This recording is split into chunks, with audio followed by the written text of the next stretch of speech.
In forced entry, I sang. I was a singer. I played guitar, so on some stuff I had to play rhythm guitar and sing, and then sometimes I just sang. Nasty was a hybrid of forced entry and Fortress. So Frank and Tommy, singer and drummer, they kind of parted ways, and then they really wanted my guitar player, who was the second guitar player, a guy named Jay Stockwell, who went on to work he was STP's guitar tech. He worked for STP Hard 90. These guys worked for everybody. He's a genius. So they kind of wanted him, and then he was like, I'm not coming without this guy. I'm like, cool, I'll play guitar. Because that was kind of an upgrade, like going from forced entry to, Nasty status, where we're going from opening to headlining the Uptown, stuff like that. So that was it. I'm cool to play guitar. I just want to be in this band. Like, this sounds like this is going to be something good. So he drugged me in, and then we drug in Charles, and that was the nasty days. White Lize originated with Brad Hamilton and a mutual friend of ours named Jay. That Brad and him played ice hockey together, and they were both guitarists. And Jay just so happened to live over by me, few streets over. And I had just moved on to the Kansas side, over from the Missouri side, and didn't know anybody out here. So when I just so happened to see Jay walking around with a guitar coming from school, I was like, hey, you play guitar, I play drums, we ought to hang out. And we did. And we got together and jammed, and it was fun, but there wasn't anything there. He really didn't know much of his stuff, and I didn't really know much of mine, but I knew a little bit more than him, because I knew I wanted to be a rock guy by then, right? I was just in those early stages of trying to feel all that out. But after that first initial jam, he was like, you know what? I know another guitarist named Brad Hamilton that, we'd probably have a blast coming over and jamming too. I said, yeah, call him up. So we did, and Brad came over and we jammed, and that was fun and everything. But that was it. And then, I don't know, a few weeks later, Brad gave me a call back and asked if I'd be interested in starting a band, and had a bunch of friends that were interested as well. So he brought over, a couple of other friends, and I was Brad, PJ, yeah, let's do this and go forward, which we did, and we ended up going and finding a singer, and came across Joe Spiller, which was definitely somebody that was more in line with what we were wanting to do. Not that we were good or anything, or we had egos, but it was more the desire. It was that drive of, fucking, I'm gonna make it, one way or another, and I'm gonna rock out, as hard as I can pursuing that. And we all had that same attitude. We got Joe, and Joe had just been with Impact and Hydra, bands that were before us, and so he was free. Yeah, they already had the band together. They came to me one day, just woke. I don't know, they were pounding on my door. I was hungover, whatever. And my mom goes, hey, the boys are here. I'm like, what boys, what are we talking about here? And you guys came in, hey, we want to come jam and do all this? And I'm like, yeah, I'll come over and jam. So we hit it off, we hit it off really well.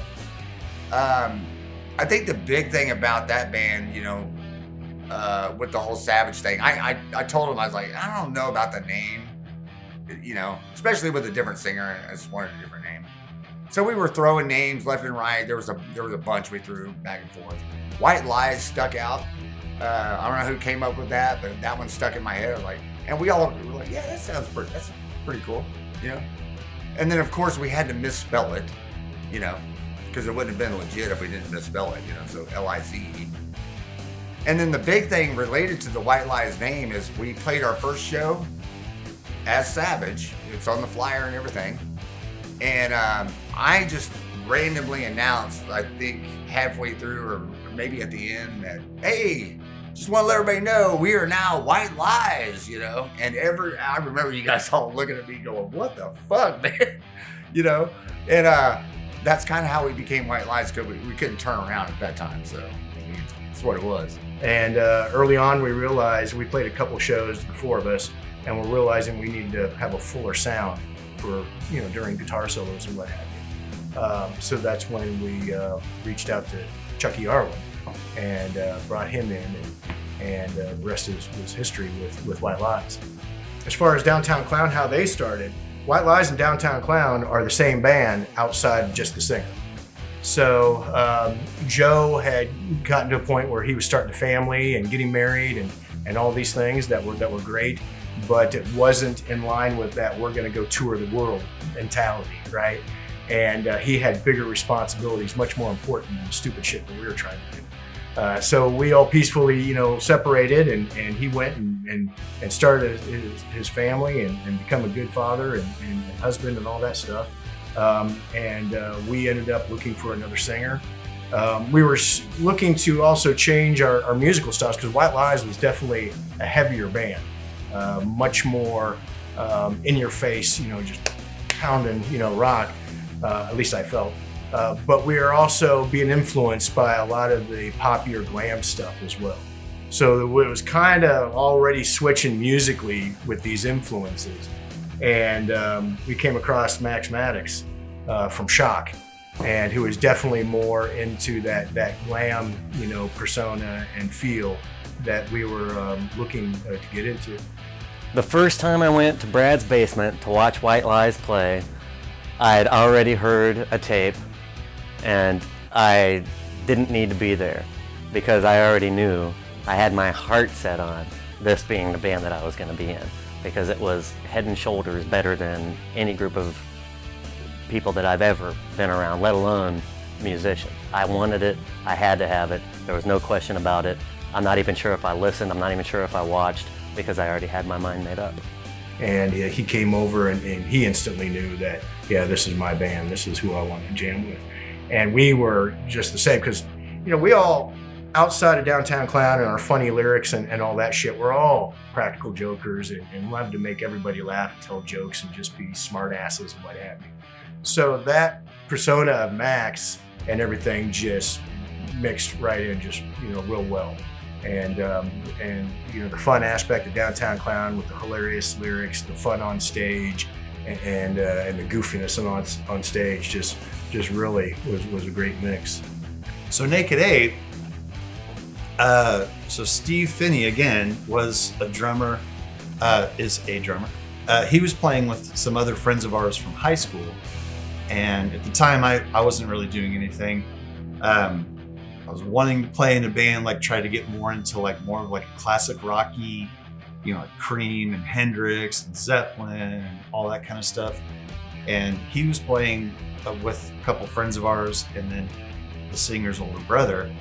And Steve was like, hey, you know, we're jamming. We've got these cool songs, and it's everybody sounds really good. And I was like, Shane Gottfried, who's the singer in Naked, was a singer in Naked Ape, still is if we ever do it again. But I was like, so what does Shane sing like? Because Shane and I hung out a lot in high school, and this was just after high school. And Steve's like, well, sounds like a mixture of Elvis and Ozzy. So I was like, all right, we got to do this, man. This is going to be cool. So we did that with Steve for a little bit, and then he kind of like, we were kind of thinking like, you know, Steve didn't really seem as into it, and he wasn't. He was kind of wanting to be an adult for some reason. But and we were hanging out with our buddy Stefan, that we were like, Stefan might be a pretty good drummer for this band, you know, because he was into the same stuff we're into, which was, you know, Pearl Jam, Black Crowes, and all that kind of stuff. But so eventually, and actually Steve was, as we were thinking about like asking stuff, and Steve was like, hey man, maybe you guys should ask Stefan to start playing with you and stuff. And we're like, yeah, do you think so? Okay, all right, if you want us to. But So we started doing that, and we kind of kept on doing the same thing, but we focused more on originals. But yeah, so that band came together again organically through that whole thing, and both bands like, you know, Cats and Jammer, Naked Ape, and also Mechanical Blues. Like, to me, the best thing about all those bands was that all of us would hang out all the time, you know? I'm in Warrensburg, 17 years old, in a bar, see my first bar band, and it's packed. There's like hundreds of people in this bar, and I'm kind of going, this band's making a lot of money. And then I start watching the drummer, and it dawned on me, I'm like, oh my God, that's the first drummer I have ever seen in my life that I actually went, I'm better than that guy. I'm better than that guy. I can do this. You know, I really didn't think I could do it. Like, I didn't think I was worth a shit. And so I saw, and I'm not going to mention the band's name or the drummer's name, but I saw a guy play, and that's what gave me the confidence. And then Fluke, I meet my buddy Kendall, who's a guitar player, and he had a band, and they had a drummer, but I was better than their drummer too. And so that's how it started, and that's actually how I met Terry Dunn also, was Kendall, my buddy who played guitar, took lessons from Terry Dunn. And so that's how I had that connection. That's how I got an audition for Banshee, was the connection from Kendall and Terry. And it goes back to this thing, I was the benefactor of I was the youngest person in the band. Terry and Tommy were both, you know, about 7 years older than me. So I was 19 when I joined the band. And those guys were like 25, 26, so they were older. Terry was well known from Frodo, and then before that, he had been in Grand Max, which was kind of a local, you know, well-known band back from the day. Do you remember Grand Max? Yeah, a little bit. They were a little bit before my time too, but anyway, he was the youngest dude in that band. They were all much older, or they were older than Terry was. And then of course Lick, the band who Tommy was in, they were from Omaha, but they'd been playing Kansas City for a year, and they were huge, man. And then there was that whole scene, that whole party scene. So I joined the band, and like Tommy and Terry both were already like local celebrities, heroes, whatever you want to call them. Nobody really knew who I was. Again, I was the benefactor of just being in the band with those guys that people, you know, showed up to see us play. So it was just the fact that they were known, and then the fact that, you know, we were hitting the party scene hard, and we created a buzz, you know. And I think some people, we invited some people to hear us practice, and there was some hype, there was some buzz, and you know, and obviously we weren't working with a booking agent. We just rented out. It was all of our own money. We just pulled it together and rented out the Uptown Theater and paid KY102 to run ads. And yeah, managed to sell it out and make some money. So, you know, we did it. We were doing it all ourselves. No one was helping us, so, you know, we were taking the bull by the horns. But the band was really, really good. Everybody in the band had a really unique signature style and sound, and we didn't sound like anybody, even though we were certainly indicative of that era and genres. But I still don't think we sounded like anybody. We sounded like us. We were a unique band. Fortress Jeff Arrington, the guitar player, grew up in Gladstone, and he played with, the whole band was family. His cousins, Jake Vogel, Paul Vogel, and Gary Vogel. Their moms were sisters, so it was a family. They were already formed, pretty much. They were already formed. They'd been playing a year and a half, so they had a bunch of originals written with no lyrics.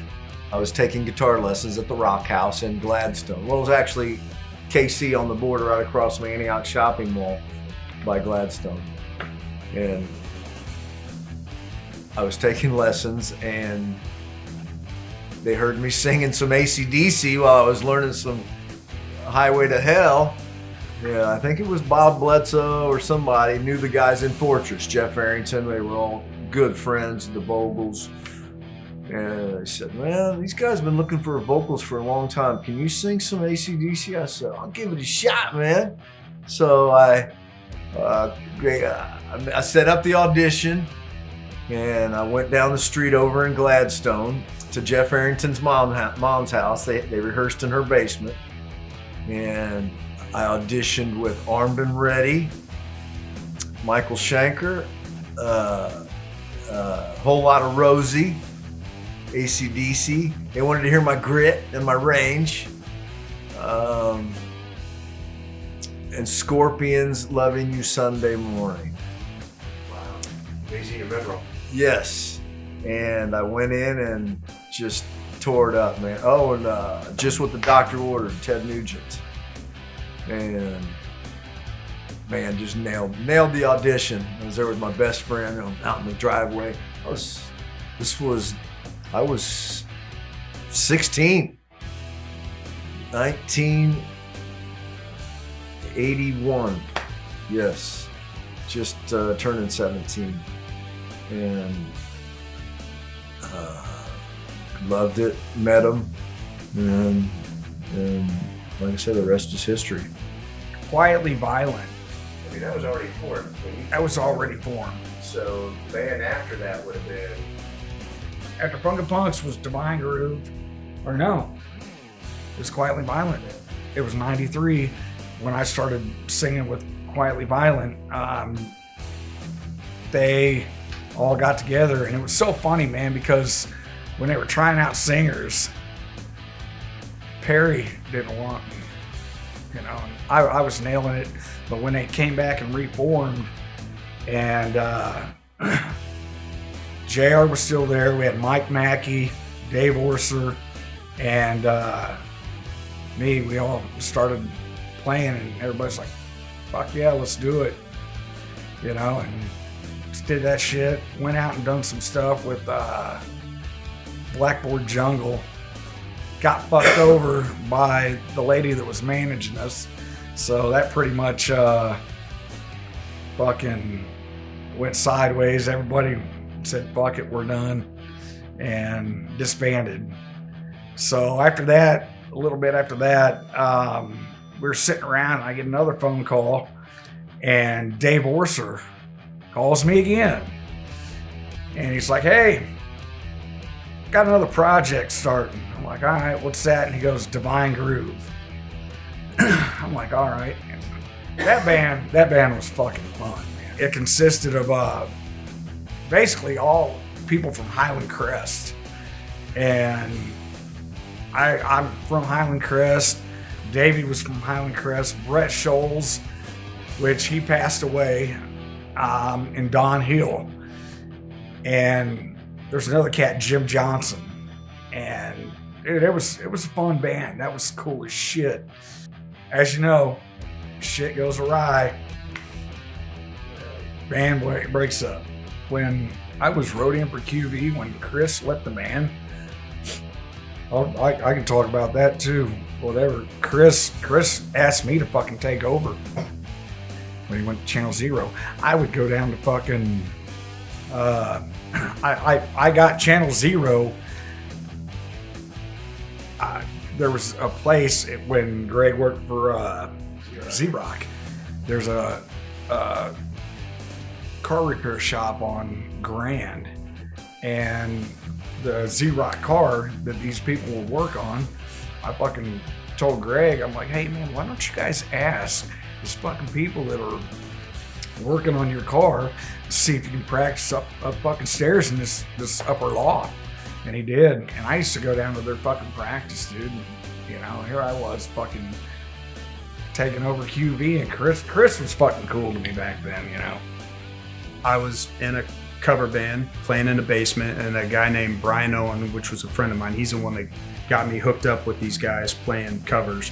We were playing Tesla, Def Leppard, Sammy Hagar, stuff like that, and just jamming. And the way I recall it, we were just talking. I was telling Brian, I'm like, man, I want to play originals. That's really what I want to do. I mean, this is fun. I like singing. This is a great time, but I want to write music. And I don't know anything about writing songs, but I wanted to do it. I wanted to play original music. And so he said, hey, I know these guys. and that are trying to put a band together, and they're looking for a singer, they're looking for a bass player, and they're looking for a drummer. Why don't we? And I'm like, 2 bands? I don't, that's kind of weird, but okay.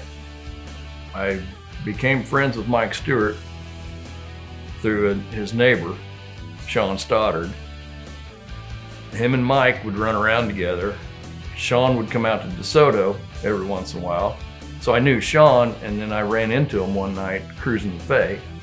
Mike was out cruising his Chevelle, and that's how I met Mike. We started talking about music, and I think the next day we got together to jam. We just never stopped. I had 2 or 3 really strong song ideas, and he had a couple. I said, let's go check them out. So we go over, and it was Michael Stewart, his basement. And so we were sitting there talking. I met the guys, him and Dan Prock, who had been writing songs together. And so they were cool and everything. I said, let me hear hear some of your songs. And they played the song called It's Over, which ended up being It's Over on our EP. And I was like, man, this is the band I want to be in. This is what I want to do. I want to write to this song. So they made me this crappy, cassette with the song on. I said, let me take it home. And I had that thing on. I just played it in the cassette over and over, driving between jobs or whatever I was doing at that time. And that's how we started. I was like, hey, I want to be in this band. So I ended up, Brian came over to the band. That's how we ended up being Destiny. So once we got in that band, we brought in Chris Taylor to be bass and, or to play bass. And that's, called ourselves Destiny. And we still played some covers and stuff, but we wrote originals. That was fun when we first started out because it was all organic and new. I have no music theory background. I don't know anything about writing. I still don't know a lot about writing songs. What I do is I take a piece of music, and that's what I did with these guys. Give me some songs, let me listen to it, and if I get some inspiration, inspiration. If I'm inspired by the song, I'll come up with some vocal melodies and stuff, and that's how the songs morph. But yeah, that's how we did it. The way we would write, basically him and I would come up with what we thought was good, and then we'd just play it, and Ted would, if he liked it, he'd put words to it. So how did Destiny then turn into Forshe? That's interesting. I had nothing. Everybody's like, oh yeah, you called the band after yourself. I had nothing to do with that. We ended up at that Bonner Springs warehouse, or the basement of this Bonner Springs building, and that was our rehearsal space. And we had this guy that wanted to manage us, and he's like, hey, maybe we need to come up with a different name. Because I think we played with Foxy Foxy under the Destiny out in Independence. But they're like, let's come up with a new name. And if I remember right, the guy that wanted to manage us, we were using his PA to rehearse, said, hey, what do you guys think about calling it Forshe? And I was like, oh man, I don't want to do that. But everybody seemed like they were on board, took a vote, and everyone voted for it, probably except for me. And that's how we ended up doing it. And this other guy recommended, because it sounds French, Forshe, he said, let's drop the Y and put a little apostrophe up there. And so that's how it started. Shock broke my cherry into music. And I was involved very closely with Eric Greif, who was my manager in Shock, and then was my personal manager as an artist for many years. And I was at Eric's house, and we were talking about bands and what I would do and band names. And he said something about, what about Foxy for a band name? I was like, yeah, I don't know. What if we named it twice, like Foxy Foxy? And he's like, bro, that's it. But at the same time, Eric was managing Vyper, and Robbie Saint was doing guitar lessons. And one of his top students was this kid named Michael Aaron. And so Eric suggested that he gave me Michael's number and said, this kid is a spitting image of Robbie. He's fucking phenomenal. And so I called Michael, go out to his house in Leewood, and he fucking blew me away, man. He's just unbelievable guitar player. And I had all these ideas of songs and how I wanted them to go. And I would tell him, and we would just had this communication with linked, and it was magic, just like with Ricky. And that was a Vyper influence right there, because Michael was so influenced by Robbie and his playing, and you can hear it on a lot of our songs if you listen. And from there, we found Stu Sidoris, and the band was formed. It was alive. That's how we kind of come together as Foxy Foxy. So Stuart was only in there for a few years, or not even a year. Maybe. I think about maybe just a little under a year. Yeah. And then how did you come across the Mitchells and Brad? That's the second part of the Vyper connection. Stuart left the band. It was Michael, myself, and Ricky, and I was again distraught. You know, my passion was my band. Oh God, you're gonna ask me that. I'm gonna say it had to have been around 86, late 85, 80, or 86, 87, maybe somewhere there. Eric again says, hey, Vyper Christy Black had left Vyper, and they had got this kid, Randy Mitchell, to sing in Christy's place. And they had been out on the road, and the road was tearing Randy's voice up. And from what I understand, he left the band for whatever reason. I'm not sure, but he was available.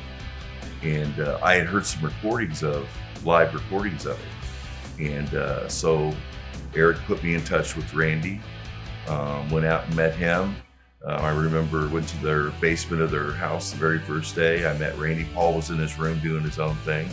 And we just immediately, again, it was a magical connection.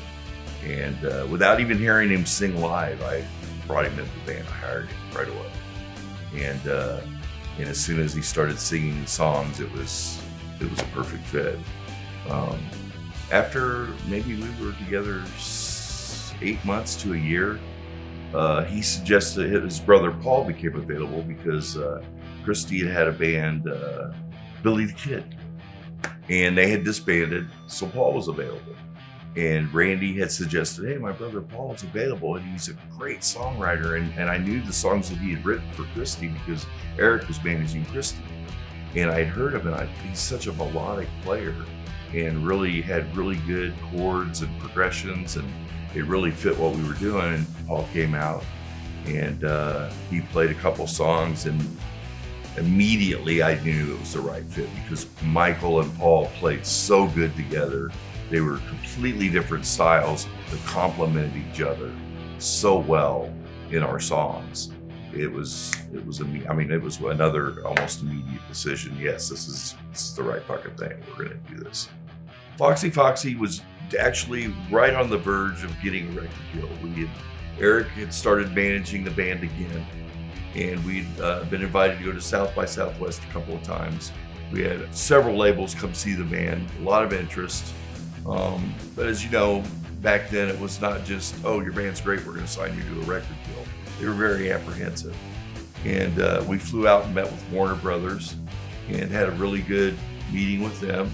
Felt like that was going to be the deal, and had everything worked out, and he got fired. So that was kind of blown away. Shortly thereafter, for whatever reason, the band members weren't getting along with Eric, and Eric had to leave. So we started shopping ourselves a little bit. Right about the same exact time that we showcased for MCA, Nirvana blew up. And everyone that had any kind of hair or any influence from the 80s at all, as we all know, was dropped. And if you were on the verge of, like we were, of trying to get a record deal, there was no interest at all. And so we sat down as a group, and the Mitchell brothers were very influensive on this, and we're like, hey, we've got to change. We've got to change something here. And at that point, Tommy St. John was drumming for the band. Tommy came into the band after Tim King left. And Tommy was a huge fan of Foxy Foxy, and from early on days. And he always wanted to be in the band. So he came in the band as a fan of Foxy Foxy. This was his dream job. So when we discussed changing the name of the band and the direction of the music, he was against it. So Tommy left. God bless his soul, he stuck to his guns and he did what he felt was right, and I respect the hell out of him for that. So he left, and we got another drummer, Mark Coffin. But the Mitchell brothers cut their hair off. I think I cut mine to my shoulders. Changed the name of the band to Sacrifice Isaac.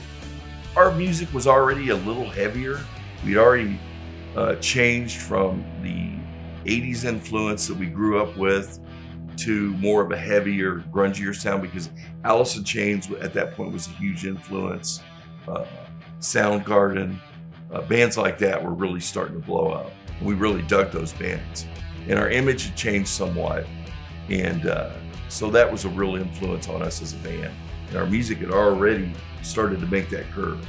So we changed our image, changed the name of the band, and that's how Sacrifice Isaac was born. It was out of the roots of Foxy Foxy. Same members with the exception of the drummer.